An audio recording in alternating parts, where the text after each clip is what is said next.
Buenas tardes, perdón, buenas tardes. No se asusten que no voy a dar la clase yo, no se atemoricen. Es nada más un anuncio.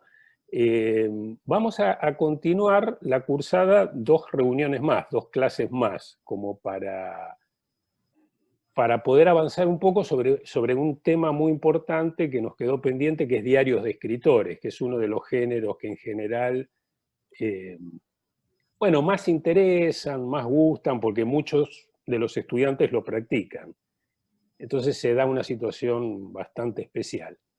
Las próximas 2 clases entonces van a ser sobre diarios de escritores. La primera va a ser sobre el tema en general. Voy a plantear una serie de coordenadas de lectura para leer diarios de escritores. Para esa primera clase, la del lunes próximo, lo que yo les sugiero que lean es una pequeña antología, son 12 páginas de entradas de distintos diarios de escritores que están en el blog de la materia. Si no recuerdo mal, están identificados como AABB, es decir, autores varios, y bueno, selección de entradas de diarios de escritores. Son entradas de diarios en las que el diarista escribe sobre la práctica de llevar un diario. Entonces, bueno, las vamos a usar para ir derivando de ahí algunas cuestiones generales. La segunda reunión, o sea, la del 9, y ahí ya concluiríamos la cursada, va a estar dedicada específicamente al caso de Alejandra Pizarnik como diarista. El diario de Pizarnik, el diario completo, tiene como 500 páginas. Ustedes ya lo van a tener también en el blog, el diario completo. Lo ideal para trabajar un diario es tener una lectura completa, es decir, conocer todo el registro completo. Porque bueno, retroactivamente se enriquece mucho la lectura, si uno sabe dónde fue a parar una vida y está leyendo lo que ocurría 20 años antes. Pero bueno, es imposible que en 2 semanas lean 500 páginas. Entonces yo lo que les sugiero es que lean las entradas desde la primera, que es del año 55, hasta fines del 59. Es decir, vamos a tomar esos primeros años de la juventud de Pizarnik. Tiene entre los 19 y los 24 años. Es decir, que van a leer el diario de una poeta muy joven, adolescente. Eso lo van a encontrar entonces ya también en el blog. Me escribieron algunos colegas y unos estudiantes de otra facultad para pedirme participar de las clases, que las volviese a hacer como abiertas. Yo le dije, bueno, que no había ningún problema. Así que las clases yo las voy a anunciar así. De todas formas, las clases, por más que yo las anuncie como abiertas y venga quien venga, están dirigidas a ustedes, están pensadas para un estudiante que empezó en abril con el elogio de la teoría y que tuvo el recorrido que ustedes tuvieron, y bueno, las clases van a ser en función de eso. Así que, no, digamos, los demás están de visita, más allá de que participen o no participen o lo que sea. Los destinatarios son ustedes, yo pienso en ustedes cuando la preparo y cuando la dicto. Bueno, nada más, no le quito más tiempo a Paola para su clase de hoy, que pinta muy, muy interesante. Y me quedo con ustedes. Bueno, hoy vamos a trabajar con la Nina, y la idea también es que, no sé si será interesante, pero espero, pero sí, a lo mejor probablemente sea más breve hoy. Pero lo que yo también pensé es que, porque vi que hay unos aportes ya en el foro, sería bueno que si han leído la novela, también que podamos conversar un poco, digamos, porque es lindo conversar sobre una novela, digamos, más allá de que vamos a trabajar sobre algunos conceptos teóricos y demás. Lo que estaría buenísimo es que pudiéramos conversar sobre la novela, algo que en otras ocasiones no ha pasado este año, una por las condiciones materiales de nuestra clase, y otra porque no hemos trabajado otra novela. una novela no hemos leído, entonces estaría bueno charlar sobre la novela. Entonces decía, vamos a trabajar con la novela Nanina de Germán García, que se publicó en 1968, y que bueno, que es casi una leyenda, ¿no? Por eso le dimos a escuchar, les propusimos escuchar el video, porque de alguna manera Germán García resume el mito en torno a Nanina, ¿no? Lo que representó en el año 68 su publicación y su casi inmediata prohibición, pero con la mediación de 4 ediciones, es decir, incluso hasta hoy mismo sería a ver cómo decirlo, un logro editorial que se prohíba o se corte la circulación de una novela después de 4 ediciones. Eso no es frecuente, y también está muy en sintonía con un clima de época, ¿no? Como un estado de la cultura en donde la lectura tenía una centralidad que hoy no tiene, por lo menos en esa forma, ¿no? La idea del consumo de libros, la idea de la circulación entre libros, de la construcción, de la autoformación a partir de la lectura, bueno, montones de cuestiones que exceden a Germán García, a Nanina y al fenómeno que pudiera haber representado. Como decía recién Alberto, respecto del diario de Pizarnik, bueno, esto no tiene 500 páginas, es mucho más breve, pero también trabajar en un par de horas una novela, a veces puede ser una desmesura, digamos, o sea, puede ser porque hay muchos lugares de donde entrar esta novela. Entonces a mí se me ocurrió que una buena manera de hacer foco en ciertos aspectos es trabajar en esa frase que se repite en la novela, que es Nanina, sol y siesta. Nanina, sol y siesta. ¿Qué significan esos 3 términos? ¿No? ¿Por qué se repite? ¿Por qué se insiste sobre esos 3 términos? Tampoco para dar una explicación en el sentido hermenéutico del término, es decir, que yo voy a hacer pasar todo el sentido de la obra por esos 3 términos, sino antes bien pensar cómo esas 3 palabras nos permiten decir cosas sobre la novela, hablar sobre la novela, ¿no? Mi hipótesis, digamos, sería la premisa de esta clase, que en Nanina se escribe o se inscribe, como le decía, le gustaba decir a Nicolás Rosa sobre la escritura, se inscribe y no se escribe, el relato autobiográfico en sentido estricto y literal, la escritura de una vida. ¿Por qué digo literal? Porque si digo autobiografía, si atiendo a la morfología, es la escritura de una vida, por la misma persona que escribe, ¿no? Pero una biografía es la escritura de una vida. Y en el sol y la siesta está en el tiempo-espacio del aprendizaje. Tal vez podríamos decirlo que en el sentido de un cronotopo bactiniano, pero no en el sentido cultural de ese término, sino en el sentido más singular de la experiencia de una vida adolescente. Está definida, y que se escribe en esta novela, que es el tiempo y el espacio del sol y de la siesta. Bueno, esa sería entonces como la premisa de la clase. Vamos a ver qué depara. ¿Quién o qué es Nanina? En principio es una gatita, y yo tuve la oportunidad de conocer a Germán García, de escribirme con él en un periodo de tiempo, y Germán García decía exactamente eso, decía, es una gatita, y hacía así con las manos, 50 años después, decía, es una gatita, como que todavía podía tomar a esa gatita, ¿no? En principio es una gatita. Un animal que lleva al narrador a la infancia que no queda en Junín.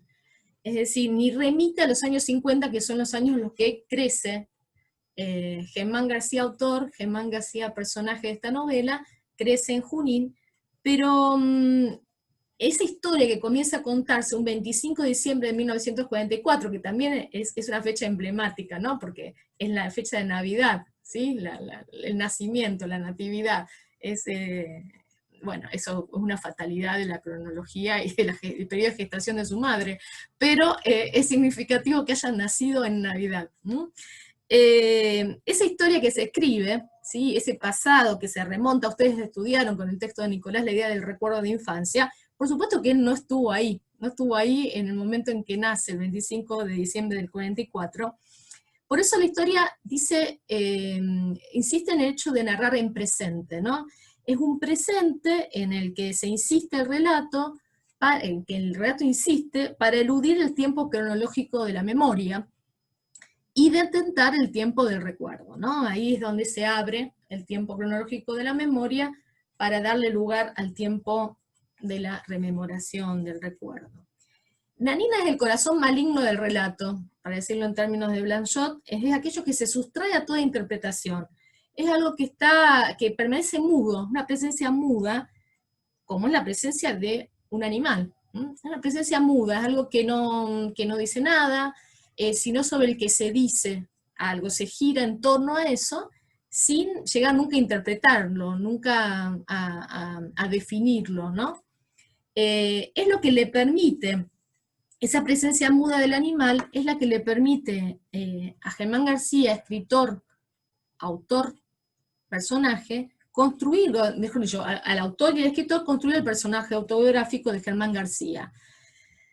Dice la novela, Nanina era el camino perpetuamente ampliado ante sí, perpetuamente ampliado ante sí. Perderse tras ella en el monte que estaba frente a casa era reencontrarla, después del miedo, la certeza de que perder el camino es descubrir otro, instantánea, explosivamente.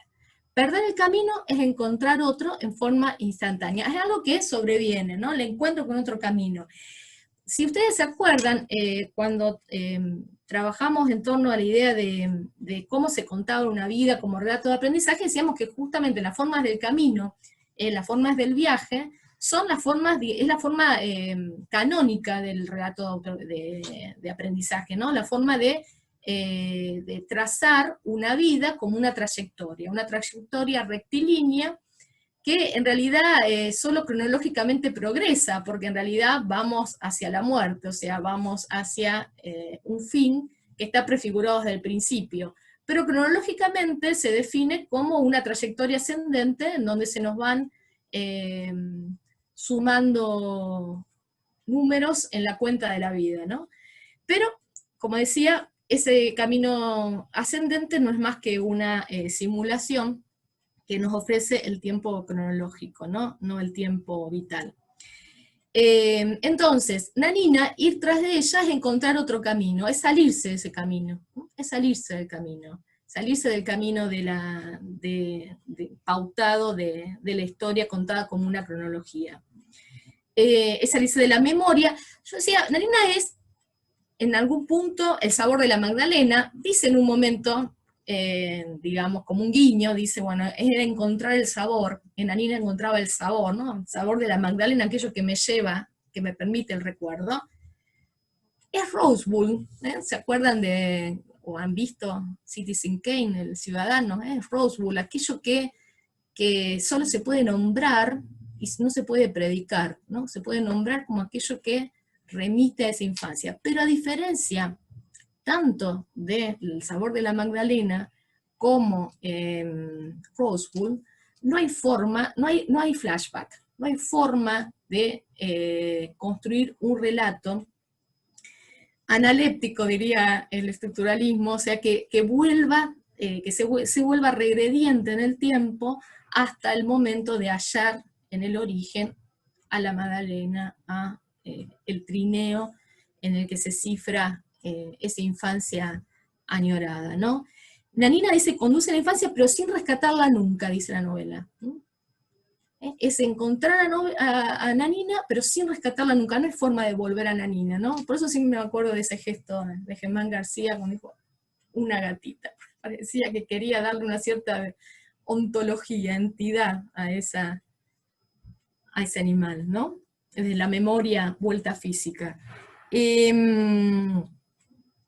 No hay forma, no hay analepsis, no hay flashback, no hay relato retrospectivo, porque cada vez que la novela toma la forma de una novela de iniciación, un sintagma, una denominación que van a encontrar mucho en las críticas y en los textos sobre esta novela, que hay mucho escrito, y especialmente desde los últimos años, donde se han dicho distintos homenajes, digamos, de que falleció Germán García.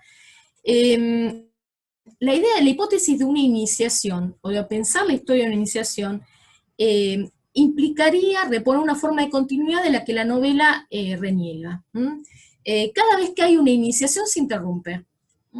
El pasaje no lleva a ninguna parte.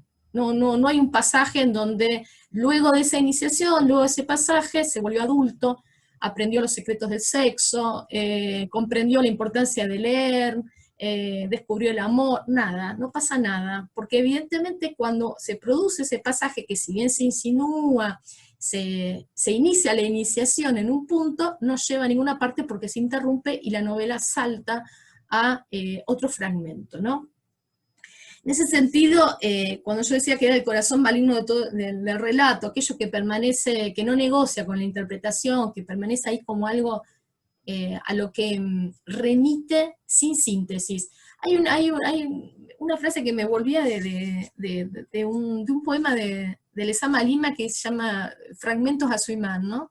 Y son fragmentos a un imán que es Nanina. La novela está contada por fragmentos, por jalones, que llevan a ese imán que es Nanina, pero nunca, como ustedes habrán visto alguna vez, si han jugado con un imán, que es un juego típico de infancia, no reúne las piezas, las junta, pero no las reúne, no conforma una nueva forma, no anuda una forma, una vasija rota, digamos, diría Benjamin, tiene una falla que es una palabra que aparece también en la novela, ¿no?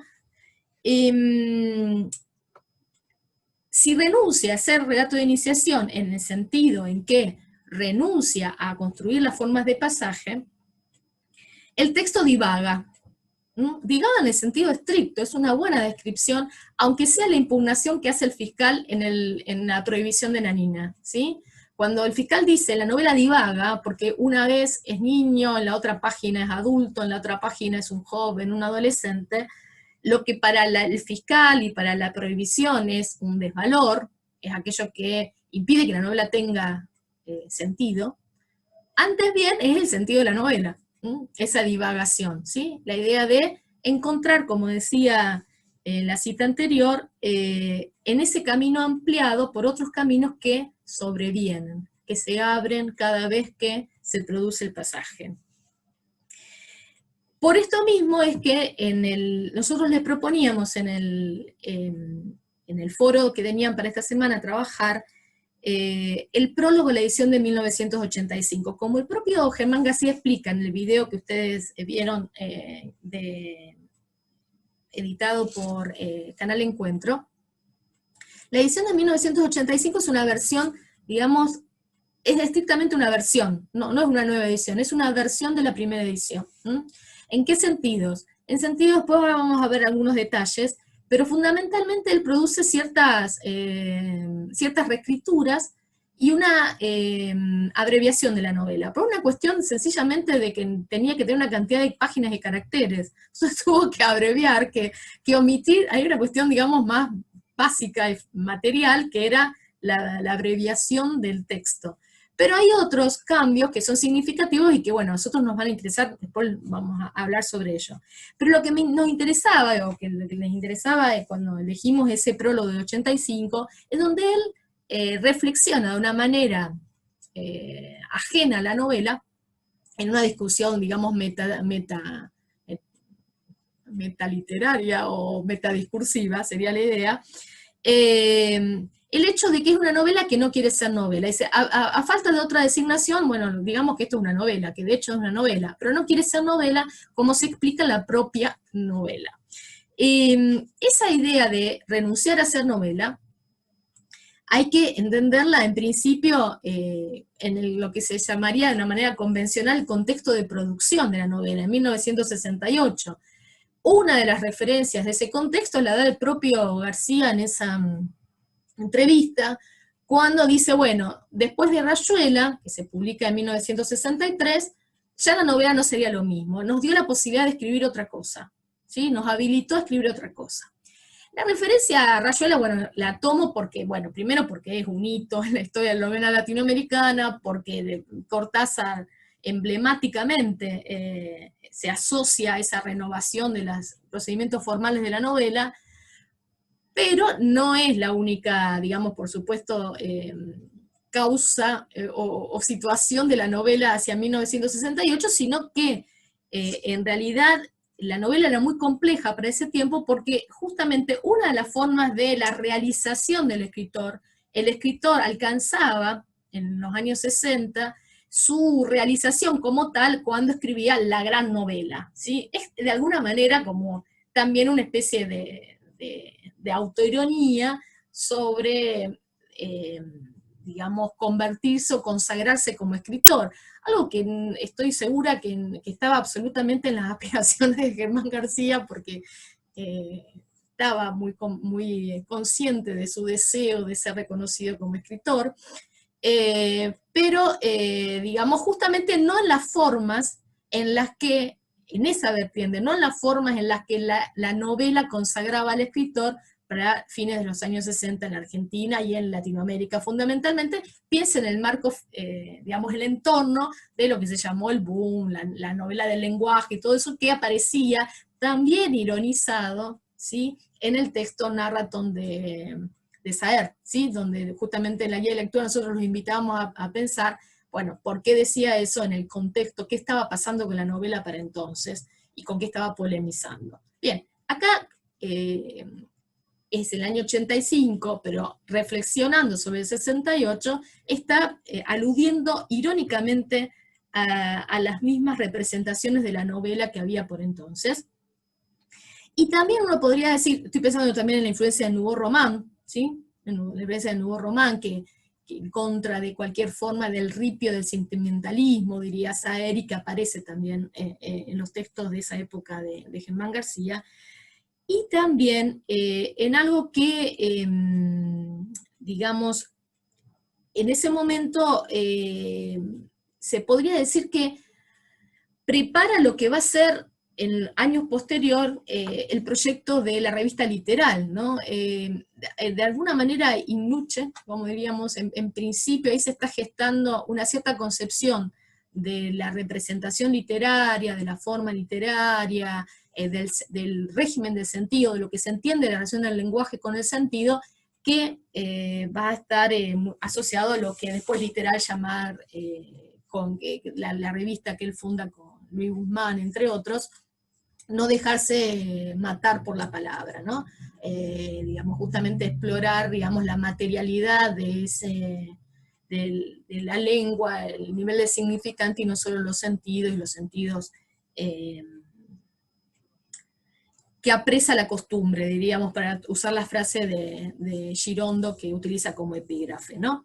Lo que él no quiere escribir es la novela chicle. Vieron que en el texto de la novela dice, en un momento dice, cuando está en la pensión con el colombiano, en la pensión en donde él se aloja en primer momento cuando llega a Buenos Aires de Junín, y que vieron que va escribiendo mentalmente una novela mientras que el colombiano no para de hablar, ¿no?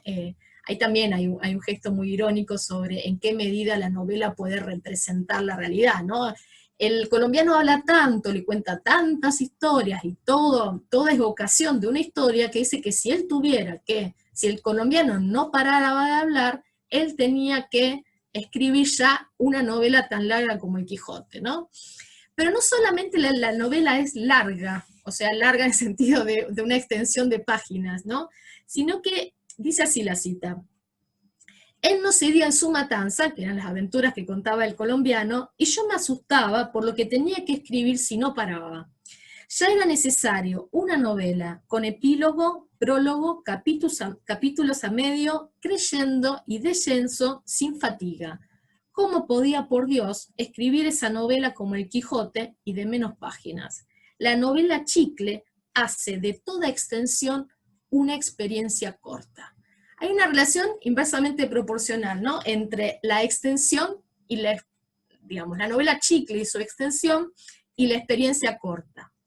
Esa relación inversamente proporcional me parece que es muy significativa para pensar Nanina, en el sentido de justamente que apuesta a la intensidad, no a la extensión.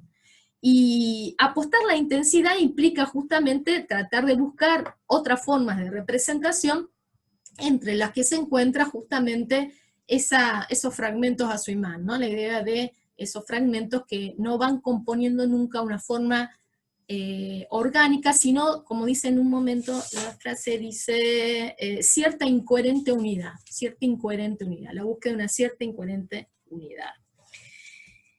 Como Nanina quiere ser experiencia, intensidad y no chicle, duración, extensión, Nanina es también, y especialmente en las primeras páginas de la novela, el nombre de todo lo que constituye una posibilidad de vida, en dos sentidos. En el sentido justamente de, si se quiere, en el sentido más coloquial de la posibilidad de una vida. Contra todas las formas de la muerte que representa el padre. El padre está asociado a todas las formas de la muerte, ¿no? Los golpes, la represión, la incomprensión, el desvarío del alcohol, hasta las veleidades de poder, cuando asume como delegado, digamos, como interventor del gremio, ¿no? Dice en la novela al padre, digamos, fuiste demasiado grande para recorrer los caminos de Nanina. Fuiste demasiado grande para recorrer los caminos de Nanina. Ese ser grande no es grande en el sentido de una valoración positiva, ¿no? Grande en el sentido de lo que pierde la adultez, lo que pierde la forma acabada, la forma que no busca su forma, que no busca su posibilidad de vida, que no busca la intensidad, la forma del adulto en el sentido más convencional del término, aquel que pierde toda su condición de duda, de pregunta, de interrogación por asumir las formas de la costumbre. En ese sentido, digamos, es uno de los sentidos en que Nanina es una posibilidad de vida, ¿no? O sea, frente a la muerte, la opción es Nanina, Nanina aparece como un refugio, ¿no? Como una alternativa, como el camino alternativo al camino que tomó su padre. El camino, digamos, que va de Nanina a la muerte de su padre, es el camino que se abre entre Nanina como vida por oposición a la muerte del padre. Pero el padre está muerto desde el inicio. El padre está muerto desde el inicio, digamos, de la misma manera que Nanina muere también, pero no al inicio de la historia de vida del personaje Germán García, sino al inicio de la novela. ¿Sí? Es decir, como que está es aquello desde lo que la novela asume como punto de partida de su fábula. En otro sentido, en un sentido más interesante de una posibilidad de vida, es en el sentido en que, bueno, que lo hemos trabajado en distintas ocasiones, que Alberto ha trabajado en distintas ocasiones en relación con fundamentalmente la escritura del recuerdo, es cuando lo que la Nanina le permite es ser apalabrado por sus propias palabras. Esa es una paráfrasis de una cita de la novela, ¿no? Apalabrado por sus propias palabras. Dice, es decir, escribí su historia de formación, en ese sentido una posibilidad de vida. Dice la cita, yo tramaba un cuento, yo escribía, entre paréntesis, tramaba un cuento, no, como no sinónimo de escribir, ¿no? Yo tramaba un cuento otro, un libro otro, llegaría a ser apalabrado por mis propias palabras. Esa idea del llegar a ser, ya no, como se acuerdan que decíamos en otras clases, la idea de que la forma canónica, ¿no? del viaje de la formación es la idea de alcanzar una forma final, ¿no? Bueno, esto no se trata de alcanzar una forma final, esa forma son las palabras en las que puedo contar mi cuento, el cuento de mi vida. Eso se llama la autobiografía de Caicedo, un escritor colombiano, el cuento de mi vida, el cuento de mi vida. Eso en cierta forma, hay otro, que yo no voy a profundizar hoy porque excede lo que nosotros queremos discutir en esta clase, pero hay otro concepto que se pone muy en juego en esta novela y que es indispensable para pensar la novela de formación, que es el concepto de adolescencia, ¿no? Psicoanalíticamente la adolescencia, entre muchas de sus definiciones, se define justamente con encontrar las propias palabras, más allá de las palabras de la infancia, más allá de las palabras del padre. cuando encontramos las palabras que nos dicen más allá de esa palabra. Si tenemos suerte. Es decir, si tenemos suerte de dar con esas palabras y no repetir el propio mismo discurso, lo que sería, digamos, una infinita tristeza, ¿no? El salir de la infancia, el madurar, el crecer, en el sentido de encontrar una propia versión de uno mismo, encontrar nuestro propio personaje, encontrar las palabras que nos nombren. Las palabras que nos nombren más allá de ese discurso, palabras fuera de las palabras del padre, ¿no? En ese sentido, entonces, justamente son las dos posibilidades de vida que ofrecen a Nina, ¿no? Un camino alternativo al camino del padre, las palabras para nombrar la propia experiencia. En esas palabras la vida toma forma, ¿no? Y ese es el punto en que la forma de una vida, la autobiografía, como decíamos, en sentido más estricto sería la biografía, la forma de una vida, y el relato de formación, en tanto Bildungsroman, se anudan en la construcción del personaje novelesco. ¿Dónde, en qué, como si fuera una intersección, como si fuera un punto, ¿no? El personaje novelesco se construye en función del cruce, ya que seguimos con las metáforas viales, en el cruce de esas dos líneas, la forma de una vida, de una biografía, y el relato de formación. Ahora vamos a ver hasta qué punto. Esta convergencia, ¿sí?, de la forma de una vida y el relato de formación está desde inicio en la historia del género Bildungsroman. Y es uno de los descubrimientos más o menos recientes de lo que se llama una lectura biopolítica del género. La clase pasada yo les compartía algunas, digamos, afirmaciones que son las más, la lectura crítica más tradicional sobre el Bildungsroman, ¿no? La crítica que viene fundamentalmente de las literaturas comparadas, les decía, desde el punto de vista de las teorías de los géneros, de las especies novelescas, pero ha habido en los últimos tiempos en lo que se llama una lectura biopolítica, o sea, una preocupación, una pregunta sobre las escrituras de vida, una revisión crítica del concepto de novela de formación. En particular, hay yo ahora les voy a contar un poco lo que descubre, que me parece muy interesante, para lo que nos preocupa a nosotros, un teórico, un crítico, un profesor de Michigan, de la Universidad de Michigan, se llama Andrea Gailus, que es un germanista, y que, viene trabajando sobre el concepto de lo que se llama en inglés forms of life, o sea, formas de vida, y acaba de publicar el libro, justamente hace un mes se acaba de publicar el libro. ¿Y qué es lo que descubre este germanista en esta lectura crítica? Descubre algo que a lo mejor les resulta curioso, a mí me resultó curioso en su momento, que es que Goethe, probablemente ustedes sepan que no solamente fue un escritor, digamos el autor tanto del Wilhelm Meister o del Werther, que es una de las obras más conocidas, sino también fue un naturalista, es decir, o un biólogo, tal vez tendríamos que decir, es decir, él escribe, y mejor dicho, él publica, para la misma época que publica el Wilhelm Meister, una obra que se llama La metamorfosis de las plantas. La metamorfosis de las plantas.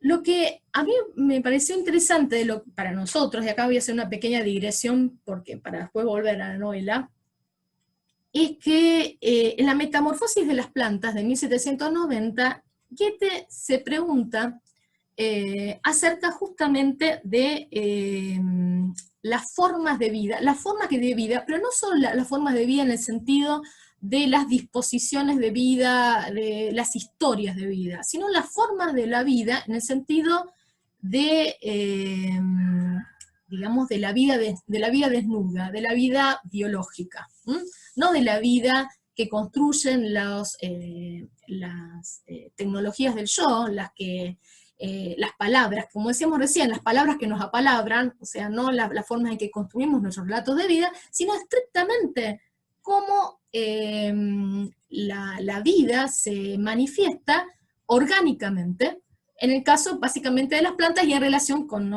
después les puedo pasar si quieren, porque estaba trabajando en esa traducción, alguna de los detalles más biológicos, que no voy a prescindir de ellos, pero si a alguno le interesa se lo puedo pasar. Pero la idea de lo que él se pregunta es cómo viven las plantas, o sea, cómo se desarrollan los organismos vivientes. Y lo curioso es que así como Goethe piensa en Wilhelm Meister que la vida es una transformación, es una metamorfosis, también lo piensa en relación con la vida de las plantas, con la metamorfosis de la planta.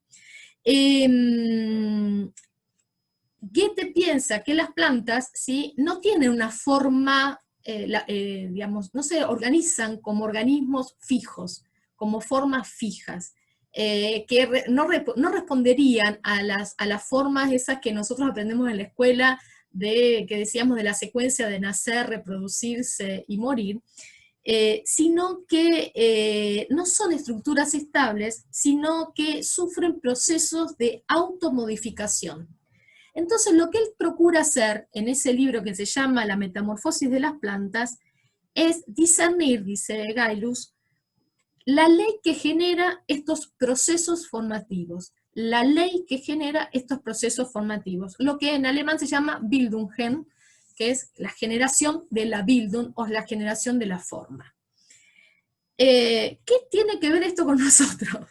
Tiene que ver que justamente para este momento, para el siglo XVIII, es cuando el naturalismo deja de ser naturalismo, así como nosotros probablemente ustedes lo hayan visto alguna vez en Wilhelm von Humboldt, por ejemplo, en las vistas, en los cuadros de vida, la idea del naturalismo, ¿no?, más o menos que se perfila a fines del siglo XVII, principio del XVIII, sino la idea de la ciencia de vida. La biología como ciencia de vida nace en el siglo XVIII.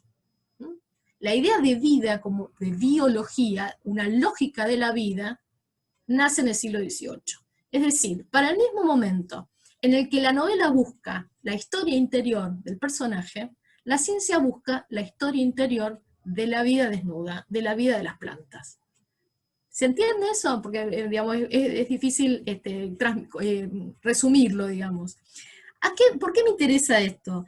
Pensando justamente que la idea de que surge esto son dos. Por un lado, es que la vida desnuda, lo que se sostiene como vida desnuda, la vida natural y la vida como una biografía, como una escritura, primero son cosas separadas, ¿no? Eso es algún descubrimiento, digamos, no es un descubrimiento de la filosofía contemporánea, sino un descubrimiento de Goethe en la metamorfosis de las plantas, y en la escritura paralela a la metamorfosis de las plantas y de la novela de aprendizaje. Pero además, ¿sí? Pero además, que las dos formas son formas dinámicas, son formas que sufren procesos de autoformación, no son formas estables, no son formas definidas. Ese entendimiento de que el primer Bildungsroman implicó un autotelismo es una lectura que tiene mucho que ver con la lectura de Ilustración alemana, ¿sí? la lectura digamos, del siglo XIX alemán. Pero si en una relectura que hoy hacemos, o que hacen otros, Gaius y otros, sobre esta lectura biopolítica, descubren que todas las formas de la naturaleza son formas que se autodefinen, son formas que están justamente en una forma de transformación. Pero además, en el Wilhelm Meister hay una famosa, digamos, escena que Gaius toma como punto de partida de su discusión, en donde el personaje de Wilhelm es como agredido por otro personaje, una mujer, que produce un corte, ¿sí? Produce un corte en la palma de la mano, es una escena de alguna manera, ¿cómo decirlo?, enigmática, porque no tiene mucho sentido, digamos, en sí mismo, en la diégesis de la novela, en donde él ya produce un corte en la palma de mano en la línea de la vida. ¿Saben lo que es la línea de la vida? Esa, la hipótesis quiromántica sería, sí, quiromántica, de que nuestro destino está escrito en el cuerpo, ¿no? Está escrito en la línea de la vida. Ella hace un corte, hace una cicatriz, de alguna manera, digamos, justamente le superpone a la línea de la vida las cicatrices, ¿sí? La cicatriz, o sea, Virgen vive su vida a partir de la cicatriz que ha trazado sobre esa línea biológica. Ese corte, esa cicatriz, Gairu la lee como justamente como la forma de separar, ¿sí? Separar lo que es la vida desnuda, el destino biológico, ¿sí? La vida en estado anterior a una novela, digamos, a la novela de nuestra vida, y la novela que él inscribe en la palma de su mano. Se me ocurre que cuando yo no pude reparar, sino pensar en ese momento la idea de cicatriz, la vida como una cicatriz, no pude sino pensar en cicatrices de Saer, ¿no? Y me parece que Saer hubiera estado de acuerdo, no sé si se acuerdan, pero uno de los núcleos centrales de la novela Cicatriz es una novela de aprendizaje, digamos, se cuenta como una novela de aprendizaje. Y de hecho, en los papeles de trabajo de Saer, de la época en que escribe Cicatrices, exactamente en el mismo momento que está escribiendo Cicatrices, aparecen notas sobre la vida de las plantas de Goethe, sobre la lectura de Saer, de las hipótesis de Goethe, acerca de la forma dinámica, de la forma en espiral que cursa una vida, ¿sí? De espiral en el sentido, digamos, de justamente la metamorfosis. Bueno, este excursus, digamos, era para contarles un poco en qué medida, digámoslo así, esa idea, la forma en que se cuenta esta vida en Nanina, en donde se anuda justamente la forma de una vida con la forma del aprendizaje, digamos, da en el corazón mismo de la definición de la novela de aprendizaje, va al corazón mismo de la novela de aprendizaje, ¿no? La línea de vida como un destino escrito en el cuerpo, hay una marcada referencia en las primeras páginas a las cicatrices de los golpes del padre, que lo dejaron marcado en la espalda, que dejaron marcado en los muslos, siempre de las marcas las cicatrices que dejan los golpes del padre, y también las quemaduras, que le deja como un mapa, ¿no? Bien, no sé si se acuerdan el episodio donde cuenta que se prende fuego un brasero y le deja como un mapa, dice, como un registro en una pierna, ¿no? Esas cicatrices, esas marcas de la quemadura, ese mapa, son todas las líneas de la vida que se superponen a la línea de la vida como vida desnuda, ¿no? Esto tiene que ver con lo que decíamos en la clase pasada, al principio, que la designación de novela de formación a veces oscila entre la definición entre novela de formación, de educación, de aprendizaje, de iniciación, y es como que da todo lo mismo. Después hay discusiones que algunas veces son interesantes, otras son bastante bizantinas sobre, en su fundamento, sobre cómo llamarlo en un caso y en el otro. Pero digamos que si yo tengo que decir que Nanina es una novela de formación, yo diría que lo es en el sentido que lo decía recién, en el sentido de las inscripciones, las cicatrices y las marcas de la vida sobre las que se imprimen de la línea de la vida desnuda.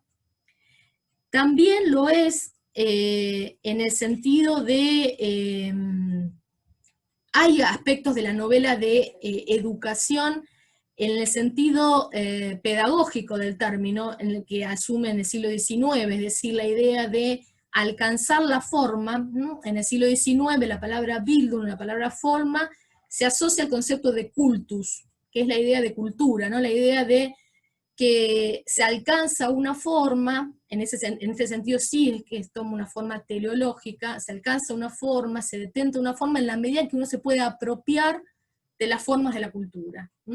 Entonces, esa Bildung en el sentido de educación está. De hecho, en la traducción del ensayo de Bakhtin, Bakhtin en realidad no usa la expresión, les decía la clase pasada, Bildung, sino otra expresión que es Eisen, lo voy a leer porque no es fácil, Eisenhunsroman, después se las escribo, si tengo el chat por acá, lo voy a escribir acá, ahí está, porque mi alemán es primitivo, Eisenhunsroman, que es novela de desarrollo. Esa es la expresión que utiliza Bakhtin, pero también es la forma en que, digamos, en un punto se vuelven intercambiables, ¿sí? Novela, Bildungsroman, Eisenhunsroman en su momento, ¿no? Entonces, en ese sentido, hay una novela de educación por desarrollo, si lo pensamos en los términos de Bakhtin, hay una novela de educación en el sentido de apropiarse de la cultura.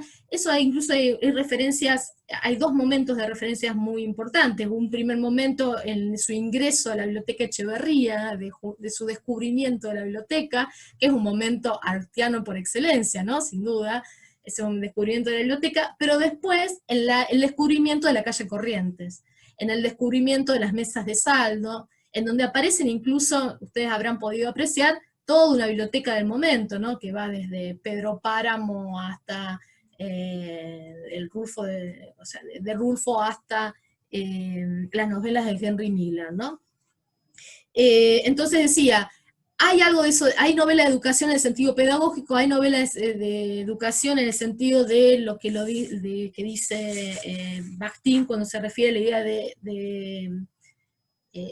de desarrollo. Hay novela de iniciación interrumpida, porque no hay iniciación y no hay pasaje, ¿sí? En ese sentido, también habría que agregar algo que no me acuerdo si les dije la clase que trabajábamos, la idea de aprendizaje, pero de última lo repito, que es la idea que la palabra adolescente y adulto tienen la misma raíz, es decir, un adolescente es aquel que está creciendo, mientras que un adultum es aquel que ya creció, es la misma palabra, no tiene nada que ver con esa fase etimología de adolecer, que es tan habitual cuando dicen que los adolescentes adolecen. Podrán tal vez adolecer, pero ciertos adolescentes que tienen tiempo para ello, sino que en realidad el adolescente es aquel que está creciendo, es adolescere, la raíz, y un adulto es aquel que creció. Entonces el adulto no es la forma terminada del proceso que representa la adolescencia. Es novela de formación, pero siempre que recordemos todo este excursus que hacía sobre la idea de formación. ¿En qué sentido? La palabra formación, ustedes saben que morfológicamente es una nominalización, ¿sí? Es un sustantivo derivado del verbo formar. Entonces, si yo presto atención, si pienso en la idea de novela de formación, en los términos del sustantivo, de la nominalización, como forma terminada, se vuelve pobre la idea de formación. Si pienso en que es justamente una forma derivada, es una nominación, es una forma derivada de un verbo, del verbo formar, y conservo el dinamismo propio de la acción de formar, ahí se vuelve más rica y más cercana a la idea originaria de Bildungsroman. Finalmente, como decíamos en la clase pasada, si yo digo que es una novela de aprendizaje, lo es siempre y cuando define aprendizaje, no en el sentido instrumental del término, digamos, más elemental, digamos, del aprendizaje de destrezas o de habilidades o del manejo de ciertos objetos, que también está en la novela. Aprende a vender libros, aprende a fabricar escobas, aprende los secretos del sexo, aprende, ¿qué más? Bueno, sí, a vender libros, sí, porque vender libros es esa figura, digamos, en dos ocasiones, ¿no? La idea del vendedor de libros en la calle y el vendedor de libros a domicilio, digamos, así, las estrategias de venta. Bueno, si yo no pienso, esa dimensión está presente, pero lo más interesante es, digamos, es la idea de aprendizaje como la idea de, justamente, de las tecnologías del yo, de la forma en que alguien se apropia de la forma que procura ser. Entonces, volviendo a Nalina, Nanina responde, digamos, a todas esas formas del relato de formación, pero al mismo tiempo no quiere ser relato, no quiere ser novela. Eso también tiene, además de algunas referencias puntuales, como por ejemplo la influencia de Gombrowicz, de Vítor Gombrowicz, y la idea de la inmadurez de la forma, ¿no? La idea de que justamente digamos, la inmadurez de la forma es lo que permite encontrar lo auténtico, lo verdadero, justamente esa forma que no termina de asumirse como tal, ¿no? Claramente, si recuerdan, el concepto de Bildung, el concepto de forma, como aspiración teleológica, como forma acabada, como forma madura, como forma terminada, como satisfacer las expectativas, digamos, sociales, o esa forma de correspondencia de las aspiraciones individuales y de las aspiraciones sociales, que es la que veíamos, la idea de vocación y renuncia, ¿no? Que veíamos en la clase pasada, recibe o sea, asesta una prueba fundamental con el ex uomo de Nietzsche en 1888, cuando en ex uomo justamente hace estallar el concepto de identidad, ¿no?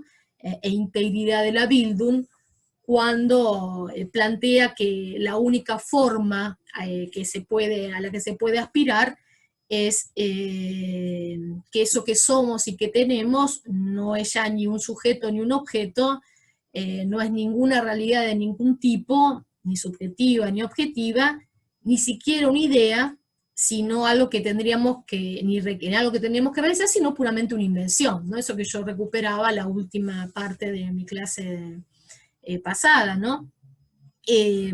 Por eso, digamos, creo que en esta definición de la idea de formación, en cruce con la idea de novela y de historia de vida en Nanina, hay que ir recuperando, digamos, sutilmente todos estos lugares donde abreva, donde circula.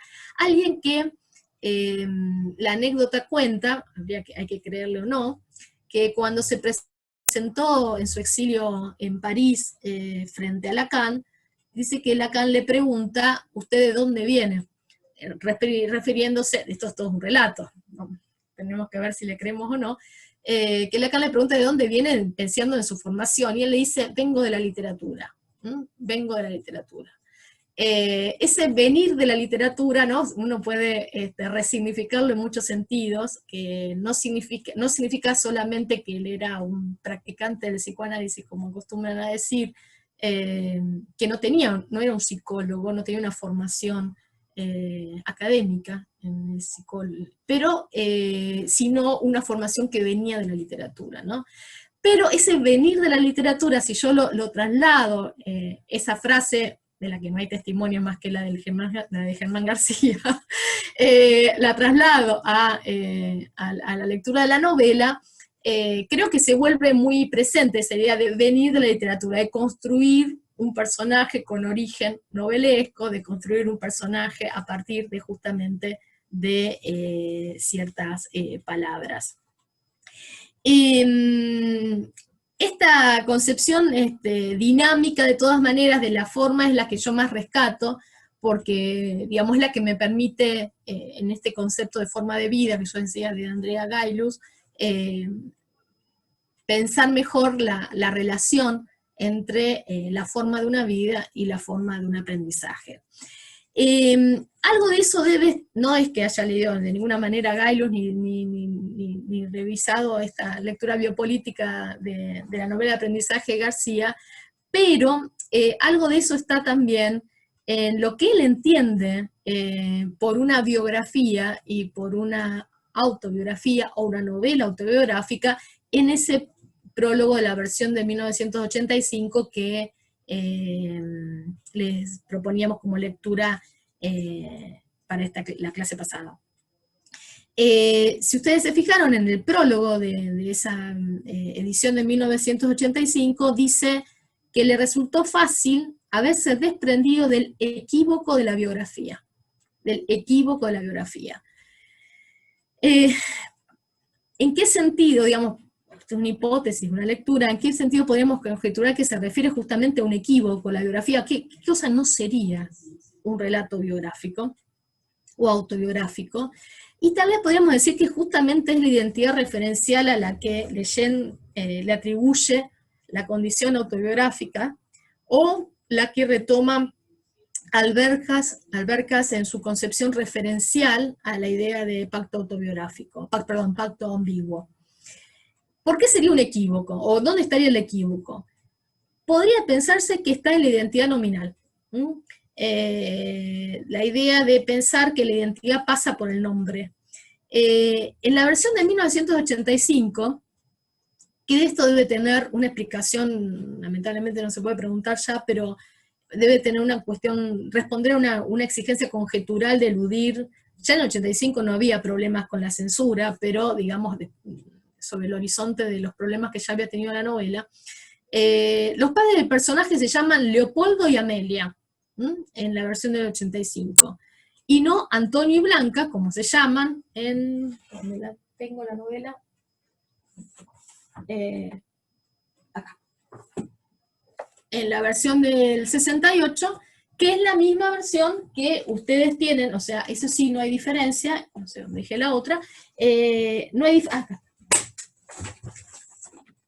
hay diferencia con la versión del Fondo de Cultura Económica, ¿no? Las dos versiones, la del 68 y la reedición de Piglia, tienen exactamente el mismo texto, con excepción de un epígrafe, claro, en la versión del 68 tiene un epígrafe bastante malo, por cierto, de un escritor que no conozco, que se llama Gregorio Cojón, y el epígrafe de Oliverio Girondo.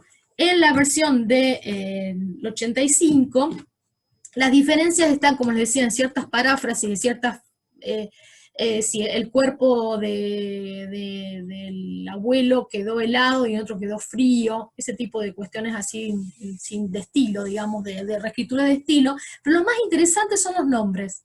Los nombres que refieren al relato biográfico. Leopoldo y Amelia y no Antonio y Blanca, como los padres del escritor y del personaje en la versión del 68, el personaje se llama Leopoldo, y no Germán Leopoldo García, como insiste todo el tiempo. Vieron que el personaje se lo llama García, Germán Leopoldo García, insiste todo el tiempo en autodesignarse. El hermano asmático muerto, en el 68 se llama Toti, y en el 85 se llama Tito, es una inversión de las vocales. Me parece que ese sería el equívoco de la biografía. Es que está diciendo, con esto está diciendo Germán García, más allá de las cuestiones contingentes a la reedición del 85, digamos, que tenía que ver con la extensión, etc., está diciendo que justamente lo autobiográfico de esta escritura no pasa por ahí. No pasa porque remita estrictamente, en un sentido ingenuo, a las referencias de su vida, a los nombres propios, a los lugares, a las fechas. Pasa por otro lado. ¿Por dónde pasaría? Por algo que, bueno, que trabajábamos la semana pasada pensando en la idea del personaje novelesco. Hay ciertas citas que son muy significativas a este respecto, ¿no? En un momento dice, está pasando por unas vidrieras, ¿sí?, de la calle Corrientes, y dice en primera persona, dice que quiere verse de otro lado y hacerse muecas. Verse de otro lado y hacerse muecas. Se trata estrictamente de verse del otro lado de la vidriera, ¿no? Porque está frente a una vidriera de saldos de librería. Como la idea de verse escritor, verse autor, verse justamente en una vidriera, creo, de libros. No debe haber otra aspiración más narcisista de cualquier escritor. Pero la idea de verse de otro lado, si yo la extraigo, la hago girar para otro lado, ¿no? Verse de otro lado y hacerse mueca, es la idea de poder mirarse especularmente y reírse de sí mismo, ¿no? De tomar una distancia respecto de sí mismo, ¿no? En otro lugar de la novela dice que quería escribir una novela donde yo era el personaje más interesante, ¿no? Lo dice literalmente. Yo era el personaje más interesante, y lo dice eso, no casualmente, cuando compra un cuaderno y comienza a escribir. O sea, está viajando de regreso, ¿se acuerdan cuando, o sea, de regreso, entre comillas, de Buenos Aires a Junín, ¿no? Cuando va con el colombiano para buscar nuevos mercados para los libros, y entonces dice que va a sube el tren a Junín, compra un cuaderno, y comienza a escribir con palabras ajenas, que son títulos de libros, vieron que arma textos con títulos de libros, la propia experiencia de regreso a una infancia, ¿no? Y acá le voy a robar una frase a Alberto, a una infancia donde nunca estuvo, digamos, ¿sí? A una infancia donde nunca estuvo. Esa idea de nunca estuvo porque es una infancia que se escribe con palabras de otro, que se escribe en tránsito, se escribe arriba de un tren, se escribe en la provisionalidad de un cuaderno, y donde él es el personaje más interesante, ¿sí? Por eso, digamos, creo que dice en el 85 que pudo prescindir, ¿sí? Que pudo prescindir de todo aquello que se desprendió con facilidad, ¿no? Y lo que se desprende de facilidad son las referencias que designan su propia vida en un sentido ingenuo, en un sentido referencial, que hablan de sí en un sentido referencial. Bien, hasta aquí entonces la parte de, digamos, ¿qué podríamos decir en torno, podría seguir, pero más o menos se me ocurre, como que se podría pensar en relación a Nanina, ¿no? ¿Qué hay en torno, que gira en torno a ese secreto, a esa presencia muda que es Nanina? ¿Qué pasa con el sol y la siesta? Bajo el sol y en el espacio-tiempo de la siesta, digamos que se escribe la novela de aprendizaje en su forma más evidente. ¿En qué sentido? Ya no en la compleja relación entre las formas de una vida y una forma de aprendizaje, sino en el sentido en el que la idea de novela de aprendizaje, entendida por sus rasgos formales, la han caracterizado comúnmente, es decir, en el sentido en que la gente dice, bueno, esta novela es una novela de aprendizaje en donde se recrea la imagen fundamentalmente de un personaje niño o un personaje adolescente que está en tránsito a alcanzar la madurez, ¿no? Así como yo les decía que en toda la constelación de designaciones en torno a este tipo de novelas, esta especie de novelas, dijimos novela de educación, de iniciación, de aprendizaje, de formación, Bildungsroman, novela de desarrollo, entre todas esas designaciones hay otra una expresión en inglés que es muy linda por lo que significa, que es coming of age. Coming of age, es como si fuera algo así como en español, alcanzar la edad, ¿no?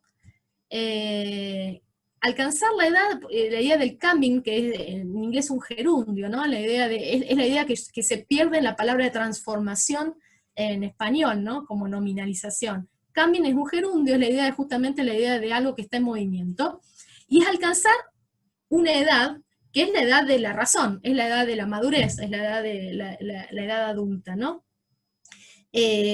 Bajo el sol y la siesta es donde aparecen muchas de las formas que asumen las narrativas de coming of age, o de iniciación, de crecimiento, de desarrollo, donde el personaje generalmente es un niño o un adolescente. Y en eso también, en relación con esa representación del personaje, también es importante aclarar que si bien ese personaje joven en tránsito a su madurez aparece en...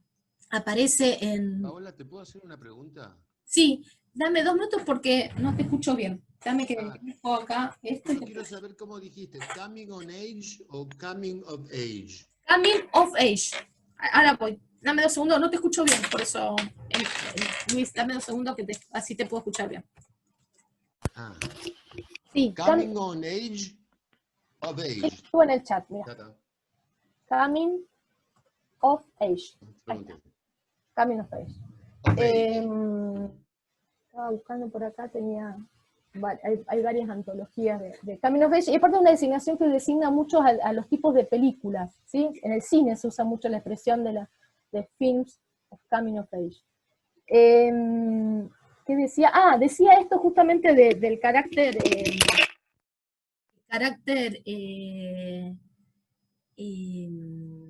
de esa forma dinámica que implica gerundio en inglés y que se pierde en castellano. Lo que es importante señalar también que la idea de adolescencia es una idea del siglo XIX, como es también la de infancia. Incluso la idea de adolescencia, o sea, no existe la idea de adolescencia como edad de la vida. Esto es un dato histórico, histórico, digamos, de la historia de la vida privada, de las nuevas formas de la historiografía, donde justamente pensar que la idea de adolescencia es mediados del siglo XIX, cuando justamente no aparece la idea de adolescencia como periodo de la vida, sino hasta que no aparece la institución de la escuela secundaria. Había distintas formas ya desde siglos pasados de formación o educación, como los conventos, las escuelas militares. Eso aparece mucho en las tribulaciones del estudiante Torles, por ejemplo, una novela de Musil, ¿no? Y bueno, también en una versión, en el plagio casi de la novela de Musil, que es La ciudad de los perros, de Vargas Llosa. Es casi una recreación. Decía, existían formas de educación o de la formación de los jóvenes, pero la escuela, que es una institución del siglo XIX, es aquella que introduce la idea de un tiempo de moratoria social. O sea, la idea de pensar de que hay un tiempo de formación en la cual el adolescente se forma para alcanzar justamente, para luego volver a integrarse en la sociedad con las disposiciones necesarias para participar de ella. Entonces, el personaje de la novela de formación que nosotros hoy frecuentemente asociamos o reconocemos como un niño o un adolescente, en realidad no existe sino como personaje hasta principios del siglo XX. El lugar común en la crítica sobre la novela de formación al respecto de este aspecto es decir que la primera novela de formación es una novela en donde la experiencia de aprendizaje como experiencia de tribulación, diría Musil, o sea, la idea de la experiencia de un personaje en formación está ausente. Porque el énfasis está puesto en esa forma a la que se aspira, no en la experiencia de esa tribulación frente a la escuela del mundo, diría Bakhtin. Entonces eso recién aparece, como les decía en la clase pasada, a partir de 1904, en lo que se llama el Bildungsroman tardío, y aparece con mucho énfasis hacia los años 60 del siglo XX, cuando el mundo es joven por primera vez. Es decir, en los años 60 la mayor parte de la población era menor a los 25 años. Por eso, bueno, todas esas manifestaciones que ya conocemos del rock y del Woodstock y lo que fuera. Es decir, todas esas formas de la experiencia joven sesentista, que no es exactamente lo mismo un joven que un adolescente, pero ahí nos desviaríamos, pero la idea es pensar que hay una recuperación, hay una nueva formulación de la novela de aprendizajes en los años 60, porque van a buscar una forma que dé cuenta, que represente esa experiencia nueva que implica un sujeto en formación. Un sujeto que justamente, como lo había visto en las formas de vida Goethe, se define por su metamorfosis, no se define por su forma final. Decía entonces que bajo el sol y en la siesta es donde aparecen todas estas formas más prototípicas. Sí, Aldana, sí. No sabía si me escuchaba, perdón. Ahora sí, sí. A vos, sí, decime.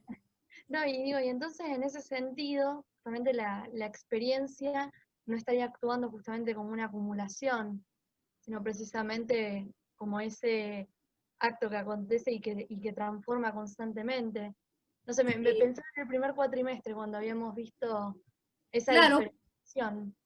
tal vez claro, o sea, a ver, si yo lo pienso en una perspectiva teleológica, sí, el adolescente, digamos, y en la secuencia narrativa de una iniciación, el pasaje adolescente es aquel que provee de las palabras para poder formar parte de la sociedad, ¿sí? Si lo pienso en esos términos.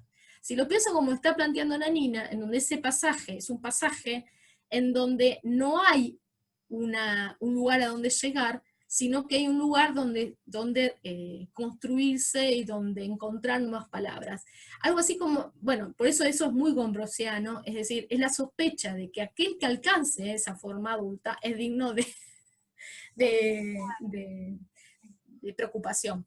Es decir, es aquel que ha quedado apresado justamente por las formas de la costumbre, ¿no? Eso aparece en la novela emblemática, que aparece, bueno, que Germán García la reconocía como una de sus fuentes, que es Ferdidurque, se lo escribo también en el chat, por esta vez una palabra rara, Ferdidurque, de Witold Gombrowicz.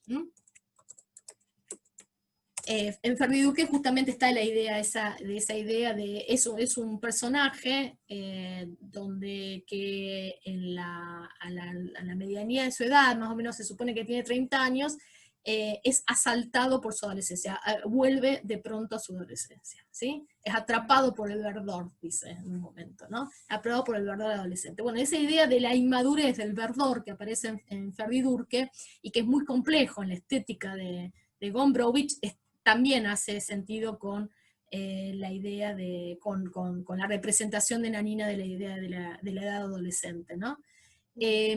Lo que también pensaba, a propósito de algo que leía por otra razón en estas semanas, era el hecho de, tal vez recuerden ustedes la novela que se llevaron al cine. Yo la película, tengo que confesar que no la vi, pero es El curioso caso de Benjamin Button, de Scott Fitzgerald, donde en el cuento al menos, insisto, no vi la película, la idea de la experiencia no le sirve para nada al final de su vida, o sea, dicho así de una manera muy, muy rústica, ¿no?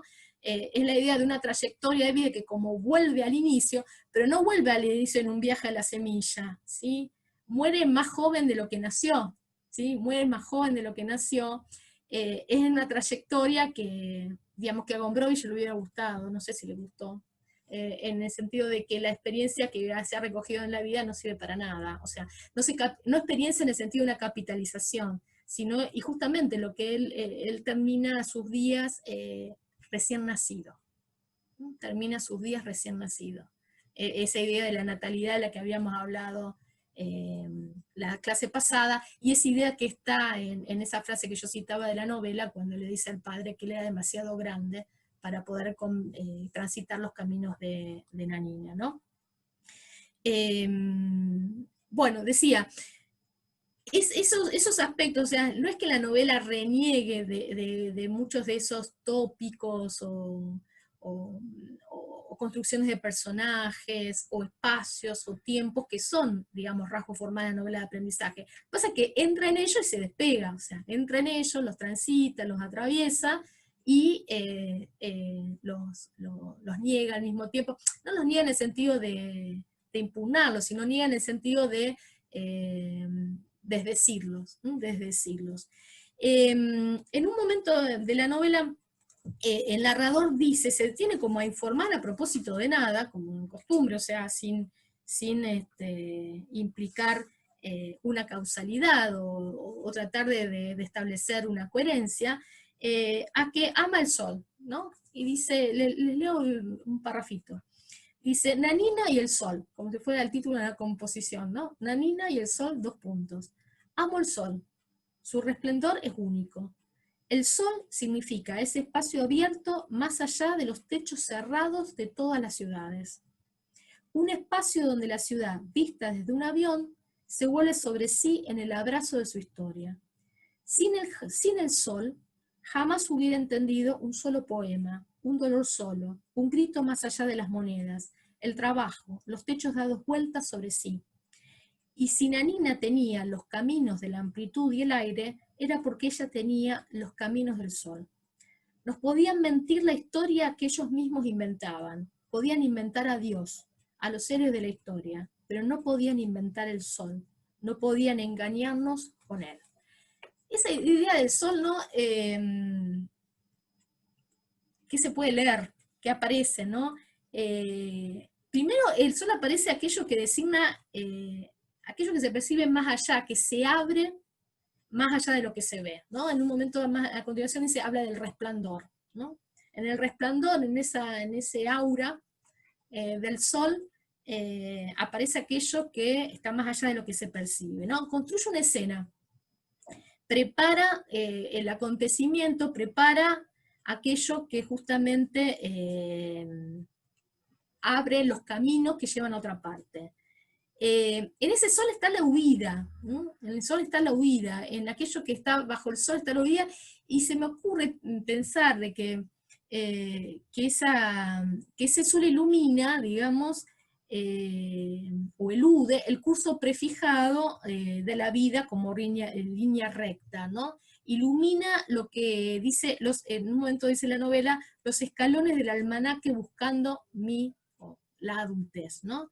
Ilumina los escalones del almanaque buscando la adultez. Es decir, ilumina aquello que está más allá de esos escalones, más allá de esas vías, más allá de ese camino prefigurado, ¿no?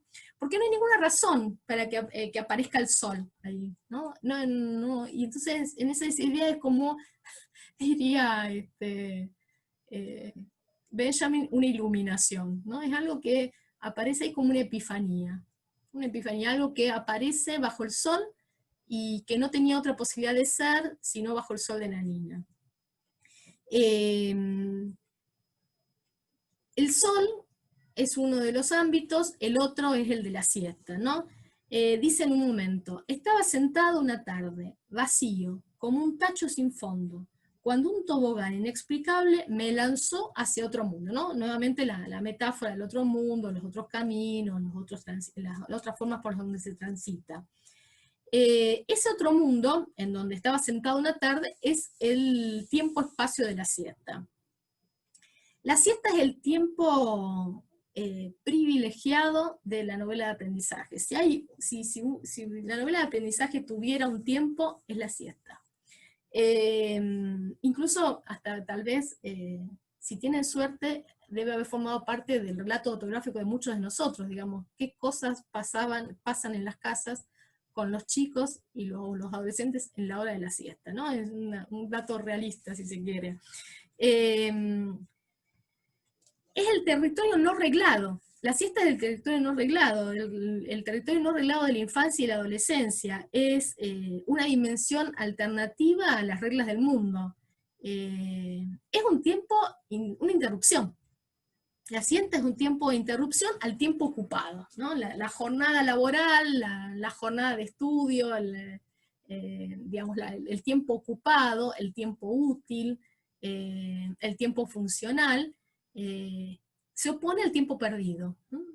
En el sentido proustiano del tiempo perdido, mediado por Deleuze, ¿sí? Aquello que permite que otras cosas ocurran, ¿no? Ese tiempo perdido es donde se está la posibilidad de abordar una forma propia. En la siesta se juega, se produce la aventura, en la siesta se lee, en la siesta se juega el doctor, como juega con Betty, como juega con Mirta, creo que era el otro personaje, ¿no? O con las nenas que investiga con su amigo en el descampado.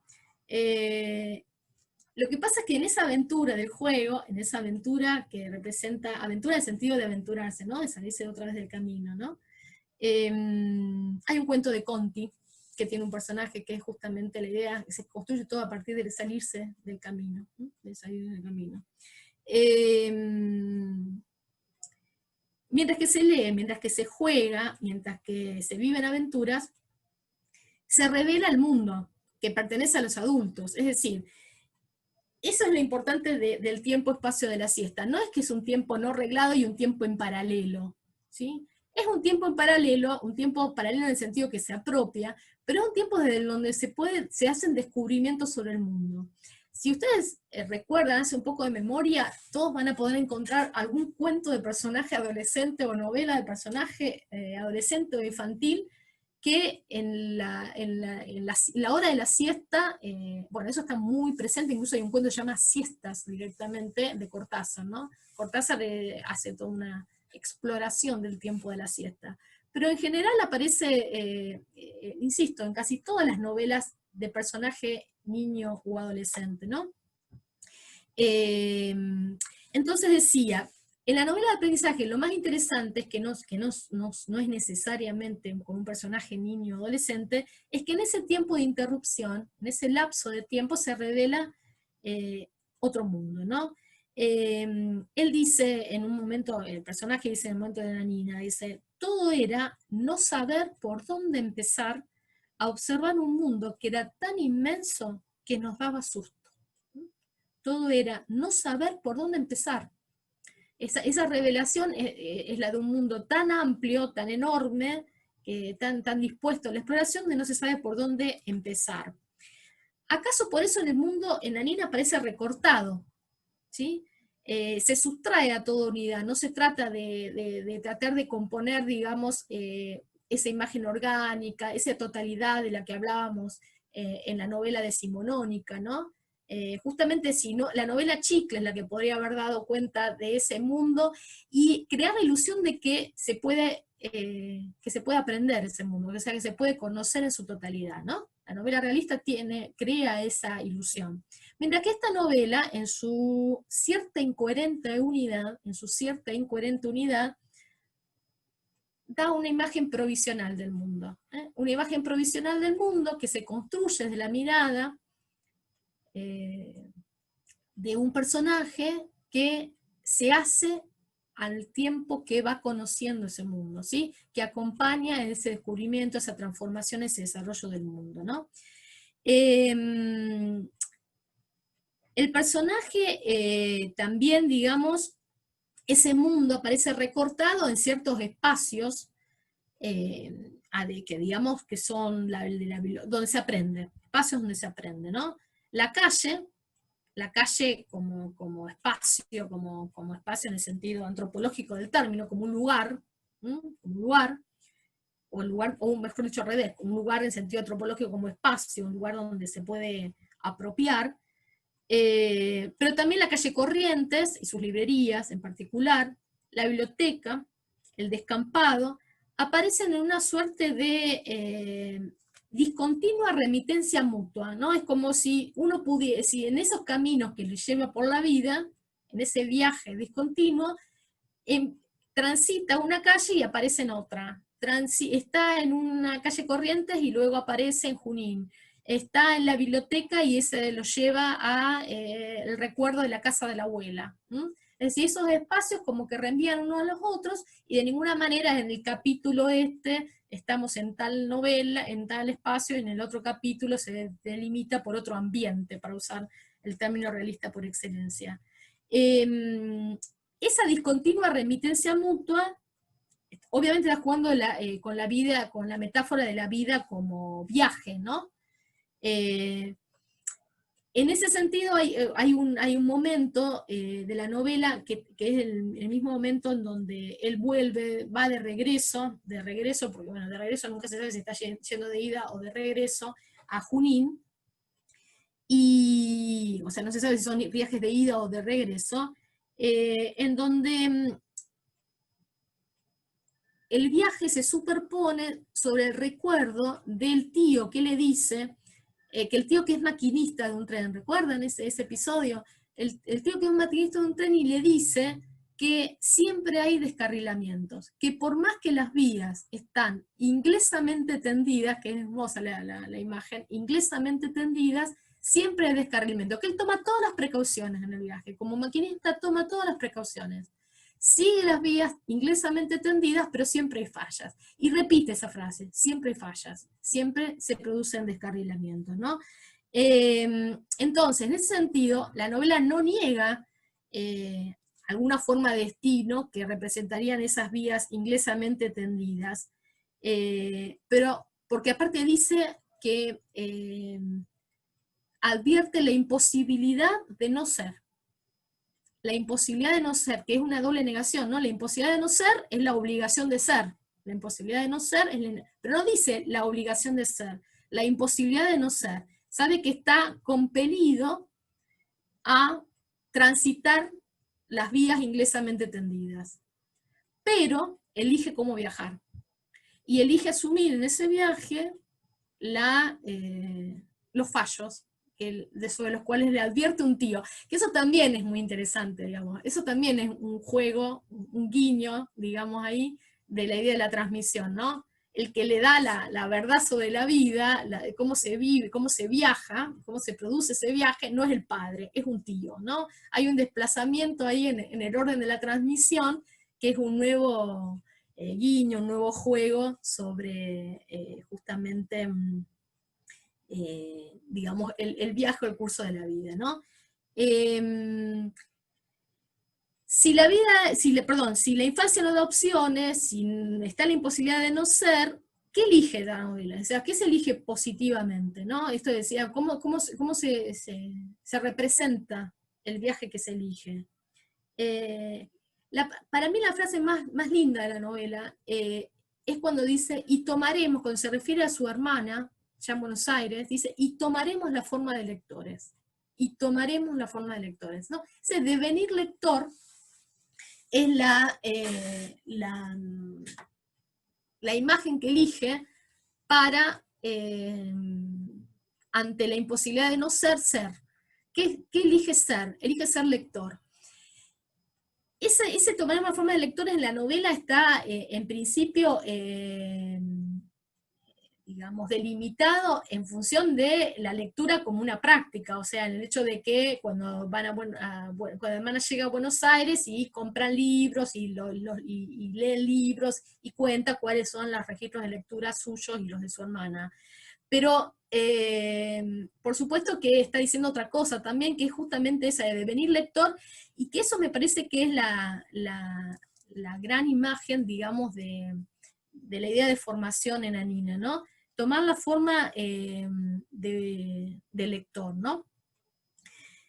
Y bueno, esa idea de tomar forma de lector es justamente la imagen de la formación, y creo que en eso es donde encuentra, digamos, la mayor inscripción en la idea de forma o de inmadurez de la forma en Gombrowicz, ¿no?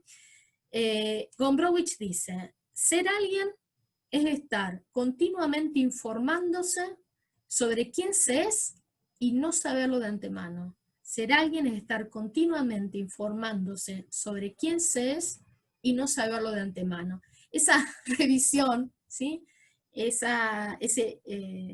Continuamente informarnos sobre quién se es sin saberlo de antemano, es justamente, me parece, la forma de asumir la forma de un lector.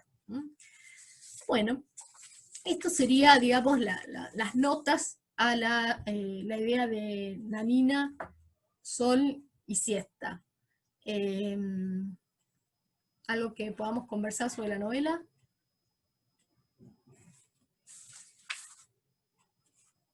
¿Qué me cuentan? ¿Pudieron leerla ya? ¿Y? Yo la empecé, pero todavía no la terminé. Recién cuando hablabas así tanto de la cuestión del devenir lector, del venir lector, del hacerse lector, yo me acordaba del sueño que él tiene cuando duerme o si se sueña también al linchera a la puerta de la pensión, cuando sueña que sale con las dos bolsas de la ropa y de los libros, y que vende la ropa. Total, la ropa, no me acuerdo cómo lo dice, pero total, la ropa no hace falta. No hacía falta. Y toda esa cuestión acerca de, bueno, después se despierta, ya no estaba en linchera, no se sabe si había estado o no había estado. Mientras hablabas del lector, digo, bueno, se deshace de todo, ¿no? De los libros. No. Y bueno, y la idea esa de enumeración que hace de los textos con los títulos de los libros, aparte es como una biblioteca de la época, ¿no? Yo había hecho un listado de las, incluso, o sea, de algunos de los esperen que ya les digo cuáles eran, aparecen, si encuentro, a ver.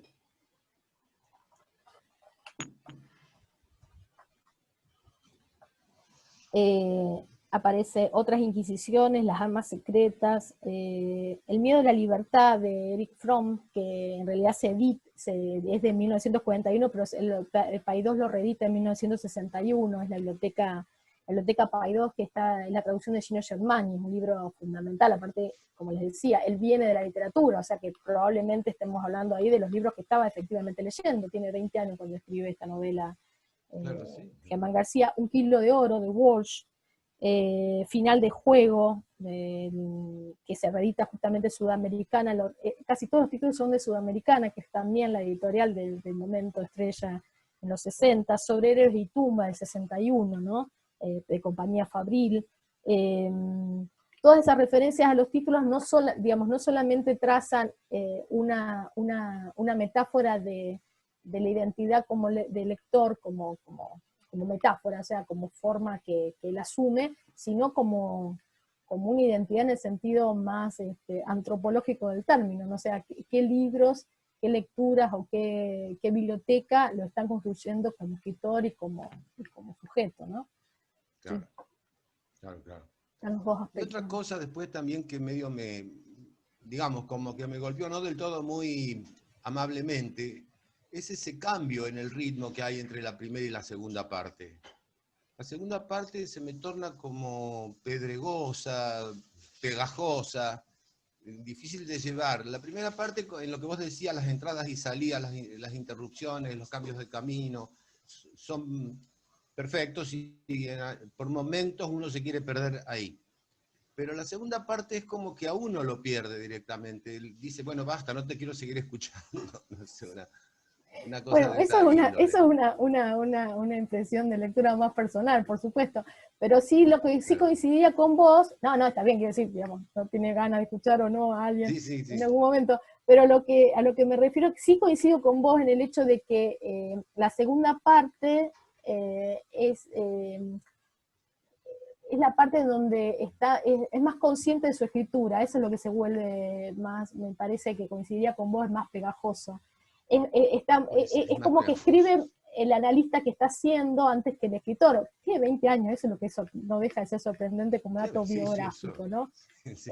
Pero está escribiendo casi un analista, es mucho más atento a todas estas discusiones sobre la condición de la novela, sobre la condición de las palabras, sobre lo que constituye el relato de una vida, todo eso me parece como más tematizado, para decirlo de una manera, nombrado.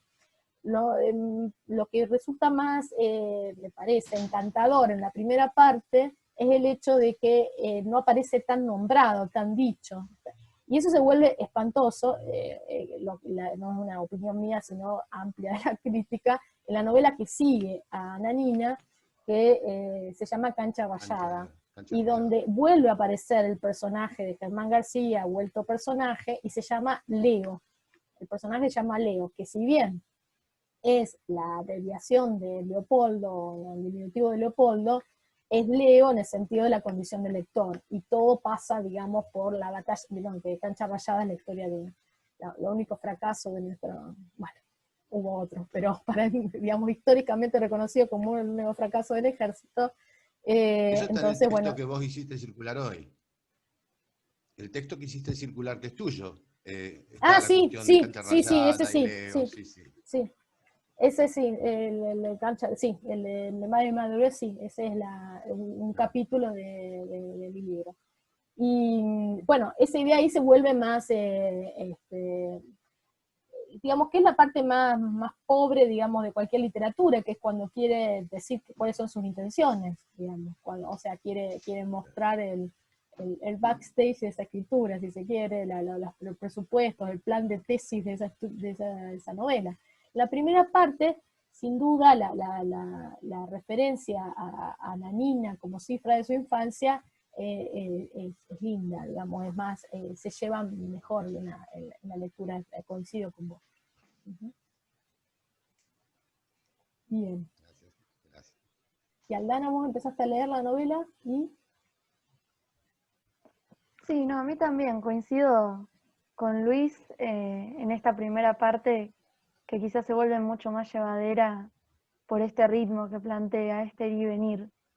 Y por ahí un poco lo que me quedaba pensando es en el tiempo perdido, el que vos hablás, el tiempo de la aventura. Y se me venía a la mente esta escena en el que él se va con su amigo, que ahora no recuerdo el nombre, con la nena, y la empiezan así como a tocar, como a manosear, y pensaba, ¿no? Cómo él en ese tiempo de recreación y de juego va descubriendo el mundo de los adultos. Y a mí se me torna tan ambiguo ese ir y venir entre la mirada del niño y el juego del adulto, porque es como que va armando, digamos, una escena adulta desde un lugar infantil que hasta termina resultando como, sí, como ambiguo, como siniestro hasta en un punto. Bueno, es la obscenidad la que le reclamó la obscenidad que reclamó digamos, la censura, digamos, ¿no? En realidad la obscenidad siempre lo obsceno consiste en volver visible algo, ¿no? Claro. Y no vuelve visible más que ciertas experiencias que en realidad se repiten en casi todos los relatos. Esa escena, digamos, que de la revelación sexual, que yo usé la expresión revelación de un mundo, que es una expresión que utiliza para contar su revelación sexual Clarice Lispector. Así le llama, revelación de un mundo. Y esa escena aparece en casi, prácticamente yo diría que no hay novela o cuento de aprendizaje donde no aparezca eso, porque justamente, y lo dijo Rousseau, ¿no? Se nace 2 veces en la vida, la primera a la existencia y la segunda a la vida, por el sexo, digamos. Justamente ese es el otro, el descubrimiento del sexo es el descubrimiento del otro.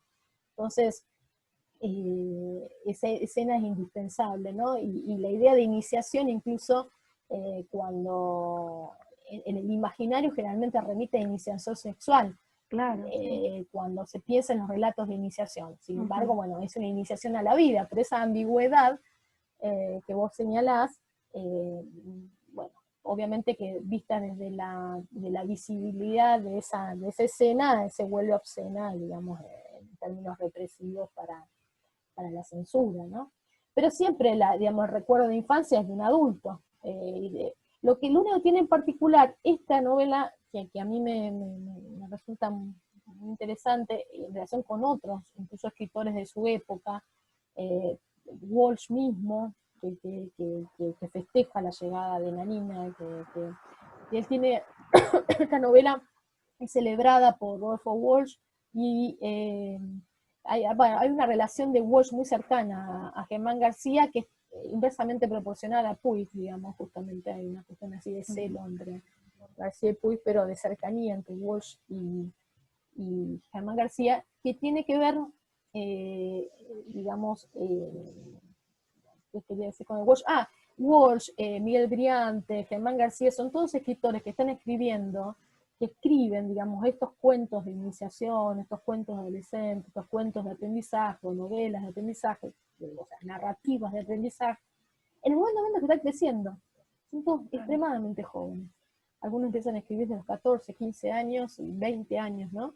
Que bueno, obviamente que siempre las representaciones sobre la edad son simbólicas, ¿no? Pero bueno, si uno piensa simplemente en términos de días de una vida, son extremadamente jóvenes y se acercan a esa experiencia de que de alguna manera están muy cercanos para contar algo, ¿no? Para empezar a contar o para empezar a construir su literatura. De todos modos, con respecto a lo que planteas, Aliana, esta cuestión acerca de lo obsceno, digamos, qué sé yo, pensando en el año 44, el nacimiento de él, pensando la edad a la que él podría estar haciendo referencia al leer esos episodios, las cuestiones con los paños de las tías, esas cuestiones así, digamos, de las teorías sexuales infantiles, y pensando también en Junín y en esos lugares, qué sé yo, donde hay arroyos, y me pareció de lo más común que suceda, digamos, no me pareció ninguna cosa que estuviese fuera de algún lugar, digamos, como específicamente colocado. No, verosímil, digamos. Me mandaba una referencialidad. Sí, verosímil en el sentido realista del término lo es, podría ponerse en ese lugar montones de anécdotas o relatos autobiográficos en el sentido más coloquial del término, por supuesto, sí, referenciales que tienen a ver, esa forma narrativa, todo lo que ocurre, y digamos también, digamos, desde el punto de vista cultural, pero sí, claro que sí. Lo que pasa es que, bueno, justamente, digamos, si nos quedamos ahí, es como que leemos en los términos en que, insisto, casi toda, lo decía la clase pasada, en casi toda novela de aprendizaje tiende a ser realista, digamos, en esos términos, de tener o sea, que pueda evocar o reponer alguna forma de identidad referencial. Suele ser una novela urbana, es decir, son personajes que en general son personajes de las ciudades, ¿sí? Pero, claro, la novela excede digamos, esta novela, digamos, de alguna manera se ancla en esa tradición, toma aspectos de esa tradición para construir personajes, para construir, y al mismo tiempo se sale de ellos para poder escribir otras cosas, ¿no? Por eso yo decía que es una novela que de alguna manera está ahí preparándose lo que va a ser el proyecto de Literal, entendido sus concepciones acerca de la literatura y del lenguaje. Bueno, eso no podemos trabajarlo, digamos, sería otro plan, pero sí. Incluso la revista Literal está publicada hoy en una edición facsimilar por la Biblioteca Nacional de Buenos Aires, la pueden encontrar en internet. Así que, bueno, si quieren explorar esa edición facsimilar, van a encontrar, digamos, cómo pensaba la literatura literal, que lo dice el nombre, literal, ¿no? Esa importancia de la materialidad del lenguaje, que, como vos decís, aparece más rica en la primera parte de la novela que en la segunda parte. ¿Sí? Ahí se vuelve más referencial porque también está todo este relato que decía, digamos, de la vida en los años 60, para llamar de una manera rápida. Sí. Bueno, ¿algo más? Bueno, entonces si no hay más comentarios, Alberto, ¿no? Pasa. Bueno, entonces dejamos acá. Seguimos la clase que viene, entonces, como les contó Alberto, con el diario. Bueno, gracias, Paula. Chao, profe, gracias. Chao, buenas noches.